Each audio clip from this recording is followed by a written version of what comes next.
All right, here are this week's talking points, and self-evident that we're going to start with Oisin Murphy, who on Thursday at Reading Magistrates Court was given a 20-month driving ban and a £70,000 fine for drink driving in a single-car collision with a passenger involved, and that took place in April. And this was his statement.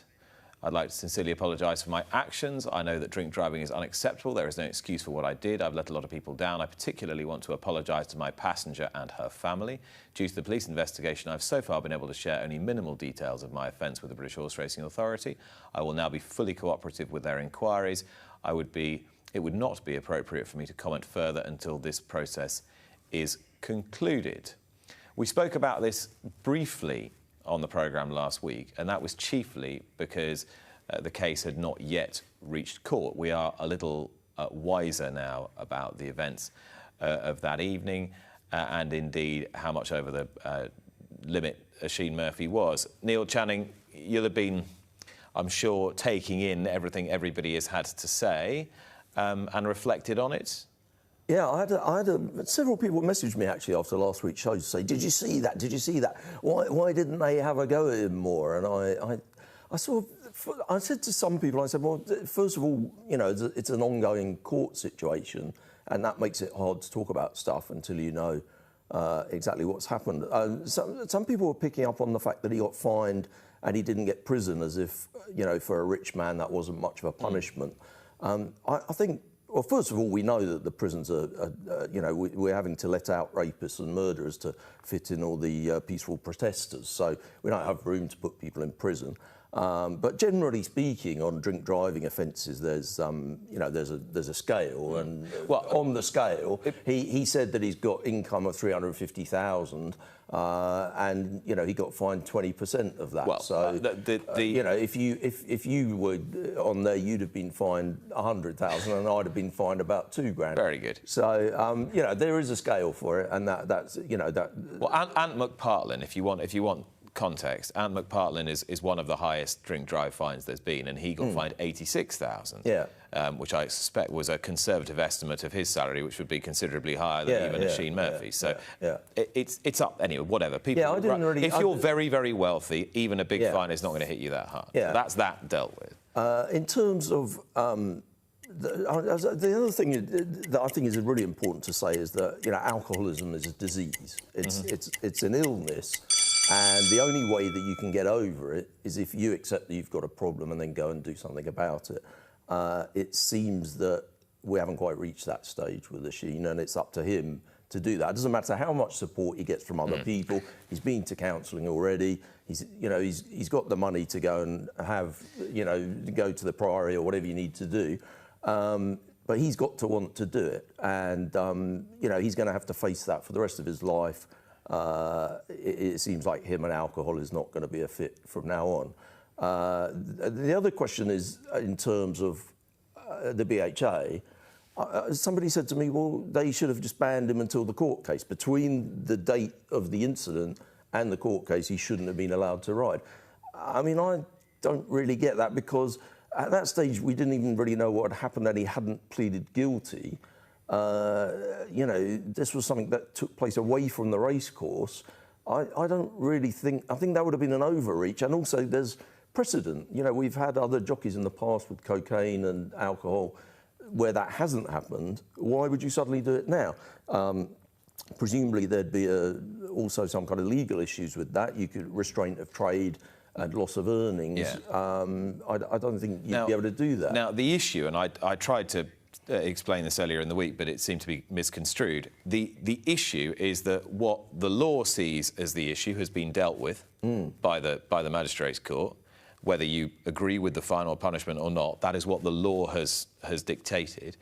A more pressing issue, Alice, for the sport is the responsibility to him and his fellow professionals, both from a pastoral point of view and a retribution point of view, a punishment point of view.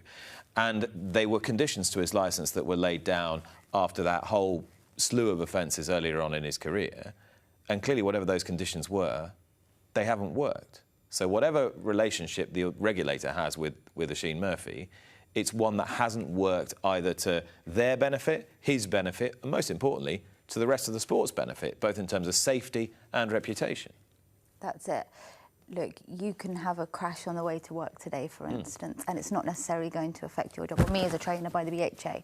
However, what happened that evening, yes, it was away. It wasn't going to the races. It wasn't on his way to riding horses. However, the next day he was meant to be riding. Exactly. So and we now know he would have been over the limit. He would have blown a positive. So there's the issue. Had he ridden the next day. There's the issue of the safety of the people around him. At the end of the day, these jockeys, 10 horses in a race, especially going on the all-weather where things happen a lot quicker, you could have 14 in a race, 40 miles an hour. Your split instinct, it's all done on instinct. And we all know ourselves through drinking that our instincts aren't as quick when we're under the influence, whether it's from having a hangover, which sometimes is even worse, to actually, this is where we need to now step forward. Oisin is a very talented individual.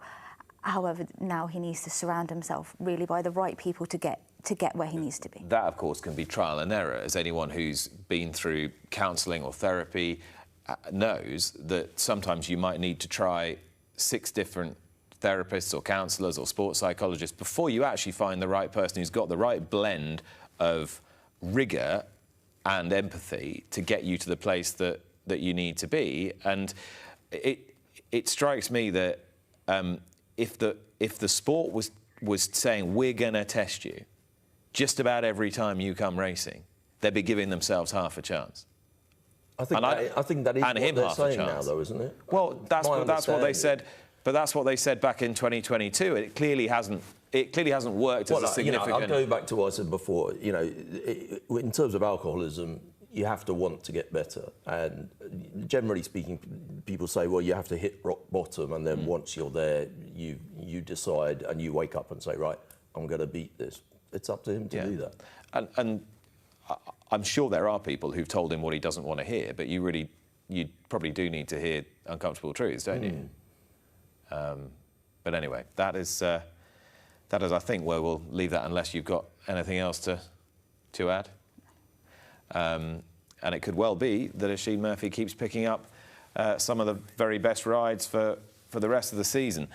Let's talk about Amo Racing, also a fairly regular fixture on this list. Kevin Philippard of Foy has got the gig training at Freemason, this hugely historic stable that was once occupied by Sir Michael Stoughton, from where so many brilliant horses have been sent out. Rafael Freire moves sort of diagonally out of the equation, but still part of the team and helping in the transition. What sort of opportunity is this for KPF? Massive. Kevin can train, and I feel now he's in a position where Kevin and I spoke, I'm sure he won't mind saying, 6 weeks ago on the Heath, and you were looking at the strings and how much do we enjoy this? And it's the financial pressure. And now Kevin can go into a place where he has got an umpteen amount of very good horses. He doesn't need to go to the yearling sales and go, I need to buy some horses on spec to try and sell them to owners. He doesn't need to worry about, oh, how am I going to pay the bills at the end of the month? Because now he can just rely solely on training very good horses, which, Kia and his team are putting a massive amount of money into trying to find the right horses, trying to buy the right horses. And now Kevin, I think, will have an opportunity to put his name up in lights. What did you make of it? Well, that obviously is all the plus side of it, and obviously the negative side of it is the first thing that you think of when you hear about the matchup is, oh my God, that's huge pressure because the sack could come at any minute. So I kind of wonder about that, but I feel like, I guess if I was him, I'd find it very hard to put myself in that position, but if I was him, I would have to take it, because even if it only lasts for one season and it doesn't work out, what a brilliant opportunity. And also it's a brilliant opportunity to advertise your skills for future jobs, even if, this one doesn't work out, as sometimes happened with this operation. But sometimes it works out quite well, as in the case of David Egan, who's obviously got a great relationship with the operation, has signed up again. And he rode a 4-timer earlier this week at Wolverhampton. That triggered something in you, didn't it? I had a couple of conversations with people. Wolverhampton prize money might not be thought of as the best. It's certainly better than a few others. And black and white facts are there. If one owner solely owned all 4 of those horses, he would have come out over around 8,500 prize money. So one owner has owned 4 of those horses. They've all won, fantastic. Bearing in mind, I think on a statistic of last year, 36% of all horses actually won a race. And at the end of the month, he's going to have his training fees, which he's still going to owe money at the end of it. And it's a real harsh reality of, again, going back to why owners are going out of it. Wolverhampton is not the worst prize money that there is in the week. And scarily, now owners are coming out of it. Trainers are, the prize money coming out of it isn't there, and it's not going to get any better. We can bang on about prize money until the hills come home, and we're going to go later on to the racing tax, which is also going to affect racing. But that is quite alarming. Okay, so where are the major pressure points? We were talking with Josh before he left about staffing costs and about national insurance rises. Is that what is pinching a little harder and making that lack of prize money return hurt more? Yes, I would say so. All of a sudden, our national insurance has gone up. You're paying how I can't think of what percentage more, and you're seeing it every month. Or when you're PAYE and everything, you've got to pay that on top of things, and it is very, very scary and very alarming. I'm not the only one who is effectively there. There's a lot of other trainers. William Hagger spoke to me earlier on in the week, and he said there's plenty of other trainers in the country, 50, 60 horses, if not less. Looking at them, the average horse is rated 67, and you've got to have a horse to win 10 times in that year for it to break even. Well, 9 winners is where you are of the person with the record of holding. And William did say, he said, everyone's feeling a pinch somewhere. Everyone is. I'm okay because I own my yard, but when you're renting and you're trying to increase owners in, it's hard. You look at the syndicates. Midland Park have done fantastically. They had two placed horses in classics. Mm-hmm. Rogues Syndicate, they're trying to trade one every year. Highclere had a winner at Royal Ascot. Syndicates might be the way that's going, but it's trying to draw people into it. But they're still having to play quite a high-stakes game. You mentioned Rogues. They had a couple of brilliant sales. They've had another one this year, but they need to be, if that's their model, they're going to need to be getting one of those sales on an annual basis. And it's fantastic that Amo, Wathnam, Yolong, they're all coming in and putting more money into the sport, which for the sales perspective, but however, you look at the smaller man, which has 40 grand to spend on a yearling, that yearling is all of a sudden costing 80, 100. And that's where it is a circle. Without wishing to make this like Groundhog Day, this has been on here just about every time the Eclipse or the Bet365 World Cup, whatever, any other big race at Sandown's been run. And it was a great day at Sandown yesterday. 6% up, the crowd, which is quite an effort given the hullabaloo surrounding the city of Troy last year. We would have put a few on the gate. So 6% up, 10,600, very good atmosphere, a lively, engaged crowd, loads of people around the winners' enclosure. But again, the same issue of no horses before the big race in that pre-parade ring at Sandown. In spite of a big crowd gathered round waiting to see them, they didn't go in. They just come straight from the stables into the paddock. Now, somebody said to me last night, Neil, fine, saddle them in the stables. Why can't they just do one spin round the... Well, also, particularly at Sandown, that pre-parade ring is kind of tucked away at up the hill. But it's a nice spot which people like. That's what I mean. That's what I mean. It's an intimate setting. You feel like if you go up and watch the horses there, you feel like you're seeing something that you wouldn't see on the TV, that's made it worth you coming to the races that day. It's an experience. It's part of your day. Yeah, I think it's disappointing. And I don't really understand it. Well, I understand why you want to saddle in the stables, and I understand why you want to do it late, but so all somebody's got to do is say, you have to do That's it. The BHA or the Jockey Club, whichever one, have to say, yeah, you can saddle in the stable yard, which is effectively next to the pre-parade, all very well, keep the horses relaxed, calm. But as they come out, turn right, you have to do 1 or 2 laps, then you can go down to the parade ring. If they make it compulsory, there is no reason for a trainer to say no, unless they're going early to post, then it's completely different, because you might need to break parade slightly somewhere. But it's up to someone to then say, no, for the people coming to watch, paying their money to come and watch, it's a lovely little pre-parade thing. They've got the shade there. Make them. If someone turned around to me and said, you have to go and do 1 or 2 laps, fine, no problem. But it's because there's no reason to do it now. There is absolutely no reason for us to go and send a horse around the pre-parade when it can just go down to the parade run. Yeah, but if somebody said you've got to, you wouldn't have a problem with it. There wouldn't be a problem, but why make it compulsory for everybody? We have, I've lost count of the amount of times we've had this conversation. Could the Eclipse move? It was a great, very successful day yesterday. John Gosden raised the point about the proximity of the Eclipse to Royal Ascot, and of course, in the old days, the Coral-Eclipse was the great Group 1 highlight, and the Prince of Wales Stakes was a humble Group 2, and it didn't really matter that they were close together. Now, you know, the big race programme's more crowded. Somebody suggested moving it. It's Mark Howard, I think, got in touch with me and said, well, if you couldn't move it next week because it's Super Saturday and July Cup and everything else, what about the following week when it's just the Newbury Super Sprint? Could it sit there and you've then still got another month until York, until the Juddmonte? What are we thinking? I'm thinking the whole of the racing calendar needs to probably be relooked at, because all of a sudden then you've got Goodwood and then you've got York. We were touching on it earlier. Starts too early, finishes too late. Make the big races a big thing. But you talk about Aidan last Sunday. Hang on, when you say what, you mean the season starts too early and finishes too late? Yeah.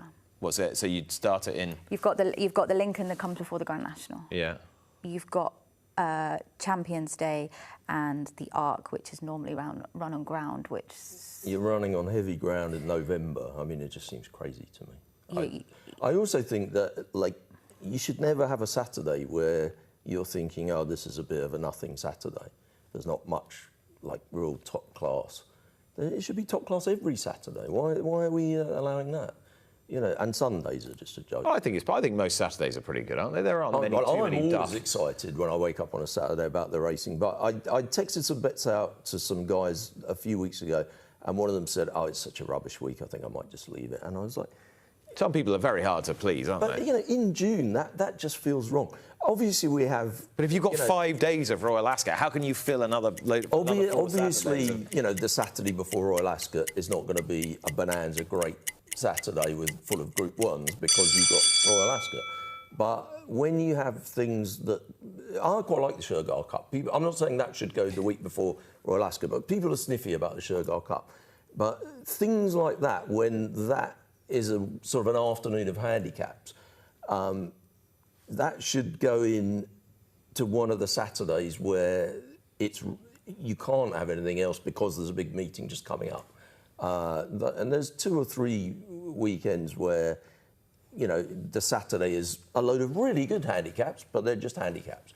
And those are the ones that should go before the big festivals, I think, where you're not mixing the horses. But I don't know, the whole season's too long. It's ridiculous. Later in the programme, we're going to be talking to Dan Carden MP, who's the MP for Liverpool Walton. He's the co-chair of the all-party parliamentary group for racing and bloodstock. And he and his co-chair, Nick Timothy, and a number of other MPs, amongst them the Leader of Opposition, Kemi Badenoch, have been in Newmarket this week to talk to industry figures about what they're calling the racing tax, which actually, of course, is the tax on gambling operators. But they want racing to be carved out and taxed at a lower rate, as it is at the moment, rather than harmonised with casino operators.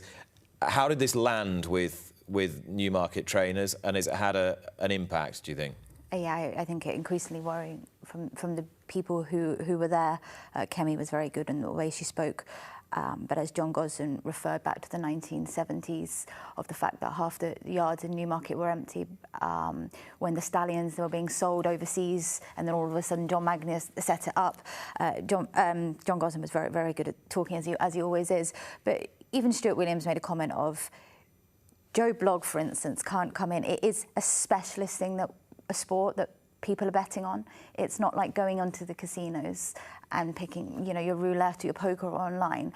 We have got 85,000 people in our industry which are supported supporting racing. The gambling obviously has to come into it with the bookies who are trying to put the money back into it. But if all of a sudden we can't, not me as a person, but our industry can't gamble, or people aren't betting on our sport, it's going to go all to the black market, and that's what people aren't realising. And then what happens? The prize money is going to get left. Bookies are going to take more out of it because they're not getting anything themselves. And people need to really be aware. And I don't feel quite a lot of people understand it. I've done a lot of reading into it to try and get my head around it. But the people above us, I don't think understand in a position. And we have our own structure issues in the BHA, which is fair to say. How can they fight for our sport when we're not united yet together as a whole industry to then go and fight the government? All right, Neil, before we bring in Dan Carden, MP, how well do you think the sport is doing with this campaign? Axe the racing tax. I think they seem to be on the same page, which is nice. I think the BHA, it's tricky, isn't it? Because, you know, in my time of knowing Joe Somer-Smith, I know that he was often lobbying the government, but it was done behind the scenes. And people in racing would quite often say, oh, the BHA are not doing anything. And he would get quite frustrated and say, well, you know, obviously we have to, when we're trying to speak to ministers, we have to do that in the background, and it's not all on the record. I think they've been a bit more upfront about it. Brant Dunshay came out this week and said, we've been speaking to government and this is, you know, where we're pitching it and whatever. I thought that was quite good. I think it is a bit better to be a little bit more upfront about it. But as I said, it's not a racing tax, it's a tax on the gambling option. Yeah, but I mean, basically, it's also it's not Axe. It's just please maintain. Yeah, please maintain the existing. Yeah, I mean, basically the history. There's no windfall. And put us as a difference of us as an industry, as a racing tax separate to the gambling industry completely. The racing That's what we're trying industry to do. is appealing for the status quo, which is which is that there's differentiation between casino gambling tax and basically sports betting tax. Gordon Brown has come out with this idea that the Treasury could retain the two-child benefit. Get rid of the two-child benefit cap, which brings 300,000 kids into poverty. But it costs about $4 billion, and they've got to get the money from somewhere. And there's been a suggestion that, you know, if you have these hypothecated taxes where you collect money specifically to pay for something, that's quite popular with the general public. People like to see we're taking money from this, and often if it's a sin, like gambling, we'd take money from that and we're going to pay for something that's good. The thing is, the Treasury don't really like that. They just like to collect in the money and have it as one big pot and then decide what they do with it. And this tax is not going to raise $4 billion anyway.